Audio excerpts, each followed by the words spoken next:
বিসমিল্লাহির রহমানির রহিম। সম্মানিত ভিউয়ার্স, সকলের প্রতি রইল আমার সালাম। আসসালামু আলাইকুম। আজকে আমার প্রতিবদ্ধ বিষয় থাকবে গুলশা মাছ কীভাবে আপনারা সহজেই একটি বেচ তুলতে পারবেন সেই বিষয়ে আজকে আমার প্রতিবদ্ধ বিষয়। সহজভাবেই 6 মাস অথবা 7 মাস 8 মাসে কীভাবে আপনারা 40টা কেজি অথবা 50টা কেজি 60টা কেজি নিয়ে আসতে পারবেন সেই বিষয়ে আজকে আমার প্রতিবদ্ধ বিষয়। এখন আপনারা যদি অনেক চাষি ভাইরা কিন্তু আবার শিং মাছ চাষি ঘরে ঘরে কিন্তু গুলশা মাছ চাষি খুবই কম।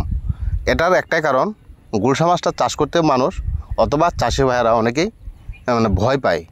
কিন্তু শিং মাছের চাষ থেকে কিন্তু গুলশা মাছের চাষটা বুঝতে পারলে খুবই সহজ, কিন্তু ভয়ের কারণে ভয় ভীতি এই কারণে কিন্তু মাছ সহজে চাষ করতে চায় না এই গুলশা মাছটাকে।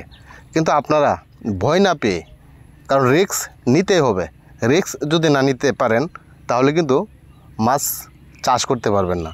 কারণ এটা কিন্তু একটা লাভের মাছ। এই লাভের মাছটা যদি আপনারা চাষ না করেন তাহলে কোন মাছ চাষ করবেন? ট্যাংরা মাছ আর হলো আপনার গুলশা মাছ, এই দুটো মাছ খুব দামি মাছ। এখন আমাদের যে বর্তমান বাজার খুবই খারাপ সময় যাচ্ছে আমাদের চাষি ভাইদের, প্রত্যেক চাষি ভাইদের, শিং মাছ চাষি বলেন, এই গুলশা মাছ চাষি বলেন, ট্যাংরা মাছ চাষ বলেন, শুধু ক্যাটফিশ জাতীয় মাছের কথাই না, সকল মাছের ক্ষেত্রেই যারা চাষ করতেছেন, যারা চাষ করতেছেন বর্তমানে এখন বাজার মূল্য যে এতটাই খারাপ, আমরা কেউ কিন্তু মাছ বিক্রি করে লাভ যে কীভাবে পাবো অথবা লাভ যে কীভাবে বাহির করব, আমাদের কিন্তু প্রত্যেক চাষিদের মাথা নষ্ট। কারণ শিং মাছ 6,000 7,000 টাকা মন 30টা কেজি বিক্রি হচ্ছে। কিন্তু এইভাবে যদি বাজার দর থাকে তাহলে আমাদের কীভাবে মাছের ব্যবসা আমরা করব? কারণ খাদ্যের দামের সাথে আমরা তো মাছটা বিক্রি করে খাদ্যের দামটা তুলতে হবে, কিন্তু আমরা যদি খাদ্যের দামে না তুলতে পারি তাহলে এই মাছ কীভাবে চাষ করব? তাই শিং মাছ চাষের কথা তো ভাবাই যায় না। কিন্তু গুলশা মাছ আর ট্যাংরা মাছের কথা একটু বলি এই কারণে, যেন চাষিরা সহজেই অন্তত আসল টাকাটা নিয়ে আসতে পারে। আর এখন এরপরেও আপনার শিং মাছ থেকে কিন্তু আপনার ওই যে গুলশা আর ট্যাংরা, ওই দুইটা মাছের এখনও একটু বাজার রেট ওইটার চেয়ে একটু অনেক বেশি।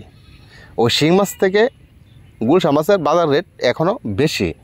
কিন্তু এইভাবে আমরা যখন চাষে যাব, সুন্দরভাবে যখন চাষ করব, আমাদের রেজাল্ট যদি ভালো আসে, গুলশা মাছের রেজাল্ট যদি ভালো আসে তাহলে আমাদের লাভ আসবেই। বাজার যত কমই থাক, 15,000 টাকার নিচে গুলশা মাছের বাজার আসবে না। 15,000 টাকার নিচে গুলশা মাছের বাজার আসবে না।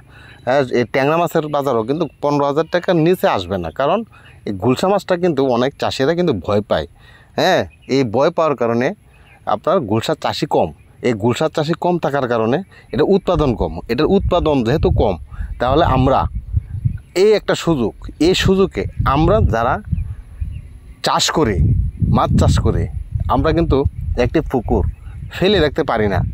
কারণ আমাদের কোনো একটি মাছের বেচ তোলার পর আমাদের উনিহায় এসে যায়, মাছের ব্যবসা হয় না 8 মাস 9 মাস 10 মাস। একাধারে চাষ করার পর যখন আমরা মাছে লাভ পাই না, ব্যবসা পাই না, তখন কিন্তু আমাদের একটা এই ব্যবসা করবো না এমন একটা ভাব থাকে।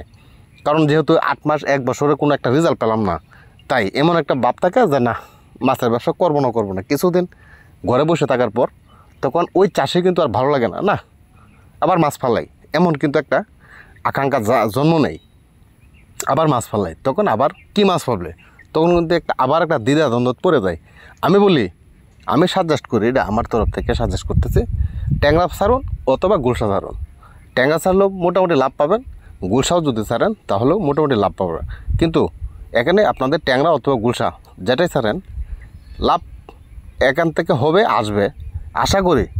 আর এটা আমি বলতেছি এই কারণেই, মানে গুলশার চাষিটাই কম, ট্যাংরার চাষি খুবই কম, এই কারণে বলতেছি। আবার শিং চাষি ঘরে ঘরেই, তাই বলে আমি কিন্তু আবার শিং মাছ ছাড়বেন না, এটা কিন্তু আমি শিং মাছ চাষ করবেন না আমি এটা বলতেছি না।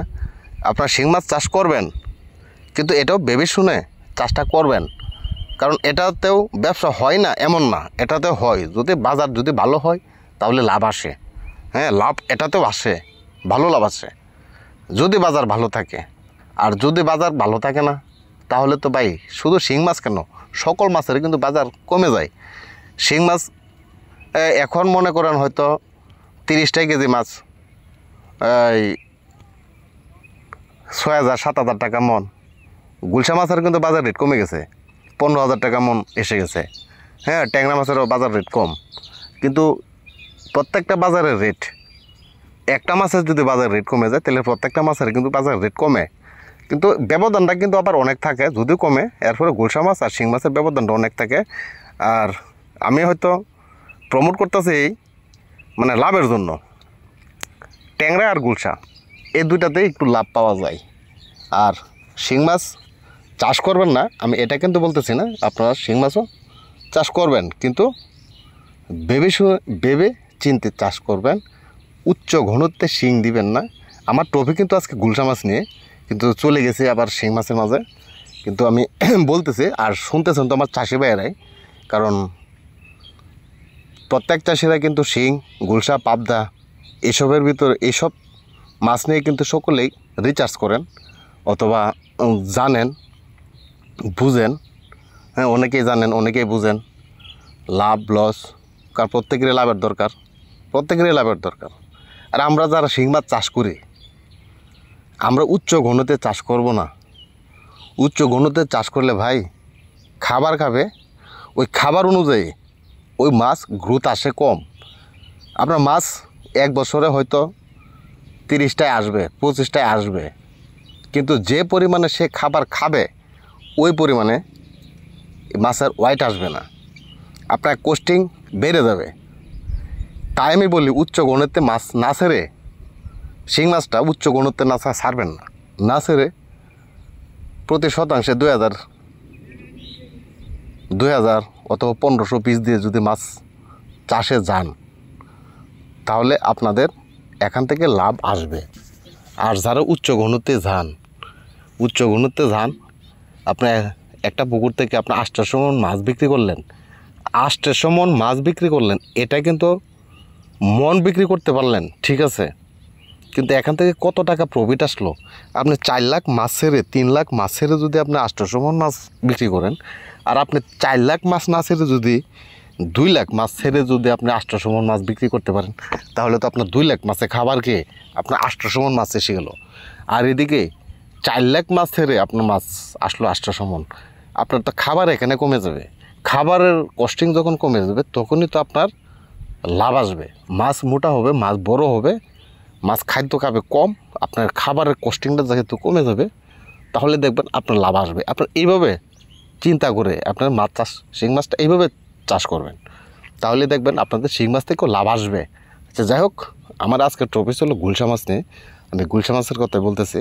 এখন আপনার সুন্দরভাবে একটি পুকুর প্রস্তুত করবেন যেন অতিরিক্ত কাদা না থাকে। গুলশা মাছের পুকুর যখন প্রস্তুত করবেন যেন অতিরিক্ত কাদা না থাকে। আর অতিরিক্ত কাদা থাকলে আপনার এই গুলশা মাছ, অতিরিক্ত কাদাযুক্ত পুকুরে গুলশা মাছের রেজাল্ট কিন্তু ভালো আসে না। যেমন গুলশা মাছের রেজাল্ট ভালো আসে না, তদ্রূপ কিন্তু ট্যাংরা মাছের রেজাল্টও কিন্তু ভালো আসে না।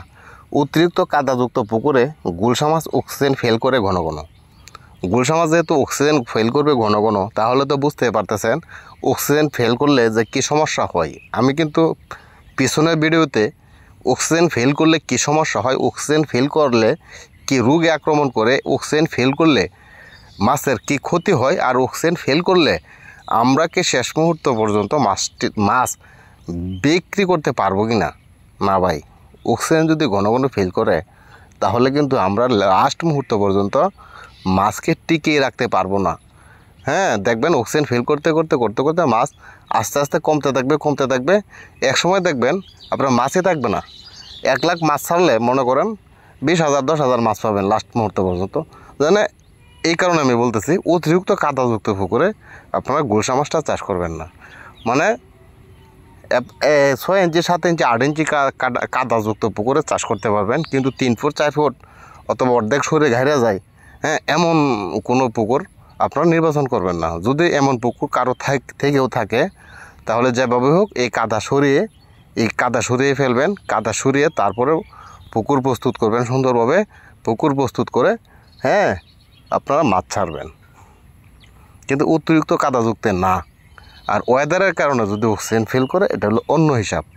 আর আপনার মাটির জন্য যদি অক্সিজেন ফিল করে তাহলে কিন্তু আপনার নিয়মিত না আপনার এই 1 সপ্তাহ 10 দিন 5 দিন 3 দিন পর পর গ্যাসের ডোজ করে দিতে হবে। আপনার রেগুলার এইভাবে যদি গ্যাসের ডোজ করতে যান তাহলে তো আপনার কস্টিং বেড়ে যাচ্ছে, আপনার খরচ বেড়ে যাচ্ছে। আপনি এত টাকা খরচ করে তারপর কিন্তু আপনার মাছ বিক্রি করে ও কিন্তু আপনারা হিসাব মিলাতে পারবেন না। তাই আমি বলি সর্বপ্রথম যখন একটা পুকুর যখন নির্বাচন করবেন তখনই আপনারা একটা ভালো পুকুর নির্বাচন করবেন এই গুলশা মাছের জন্য অথবা ট্যাংরা মাছের জন্য, যেন অতিরিক্ত কাদা না থাকে। অতিরিক্ত কাদা থাকলে আপনার এসব পুকুরে ছাড়বেন না। আবার অতিরিক্ত কাদাযুক্ত পুকুরে কিন্তু আবার অন্য সকল মাছ ছাড়া যায়, যেমন শিং মাছ কিন্তু ছাড়া যায়। কারণ শিং মাছ উপর থেকে যদি নিচে অক্সিজেনের কোনো স্বল্পতা দেখা দেয় তাহলে ওরা উপর থেকে অক্সিজেন নিতে পারে, কিন্তু গুলশা ট্যাংরা বেলা কিন্তু এমন না। গুলশা ট্যাংরা তারা উপরে বেসে যাবে অক্সিজেন পাওয়ার জন্য, উপরে যখন বেসে যাবে তখন কিন্তু সমস্যা দেখা দেয়। তাহলে আমরা এরকম সমস্যার মুখোমুখি হব না। আর সমস্যার মুখোমুখি হতে গেলে আমাদের মানে কষ্টের কোনো অন্ত থাকবে না। তাই আমার এই পিছনের ভিডিওতে কিন্তু অক্সিজেন স্বল্পতা, অক্সিজেনের ঘাটতি কীভাবে মেটানো যায়, পিছনের ভিডিওতে কিন্তু আমার এসব বিষয়ে অনেক কিছু বলার আছে। আপনারা দেখবেন আর বুঝবেন। আপনারা দেখার থেকে শোনার চেষ্টা করবেন বেশি, কারণ আমি এখানে যেসব কথা তুলে ধরেছি এটা বাস্তবমুখী প্র্যাকটিক্যালি। কারণ আমি নিজে চাষ করি, আমি নিজে এটাতে আমার এক্সপিরিয়েন্স থেকে আমি এসব কথা বলি। আপনারাও এটা মিলিয়ে দেখেন, অথবা আপনারা যখন চাষে যাবেন অথবা যারা এই গুলশা মাছ চাষ করেছে অথবা করতেছে তাদের কাছে পরামর্শ করবেন আমার কথার সাথে তাদের যুক্ত হয় কি না। তাই সেইভাবে আপনারাও চাষটি করবেন, তাহলে দেখবেন ইনশাল্লাহ আপনাদের মাছের বেচ সঠিকভাবে উঠবে। কিন্তু বুঝে শুনে চাষে যাবেন আপনারা। আবার ওই গুলশা মাছটা কিন্তু আরেকটা বিষয়, আপনার উচ্চ ঘনত্বে আবার এটাও দিবেন না। এটা প্রতি শতাংশে 2000 পিস দিবেন একক চাষের বেলায়। আর যদি মিশ্র চাষে যান তাহলে অর্ধেকে এসে যাবেন 1000, প্রতি শতাংশে 1000। যদি মিশ্র যান যে কোনো মাছের সাথে, শিং মাছ ব্যতীত যে কোনো মাছের সাথে যখন মিশ্র যাবেন তখন অর্ধেকে চলে আসবেন, 2000 থেকে 1000 দিবেন। তো এইভাবে যদি চাষে যান তাহলে ইনশাল্লাহ আপনাদের মাছের লাভ আসবে। তবে ভাই আজকে এখান থেকে বিদায় নেব, আর পরবর্তী ভিডিওতে দেখা হবে আপনাদের সাথে। আর আমার এই ভিডিও যদি ভালো লেগে থাকে তাহলে আমার এই চ্যানেলটিতে একটি সাবস্ক্রাইব করবেন ও একে লাইক দেবেন আর বন্ধুদের সাথে শেয়ার করে দেবেন।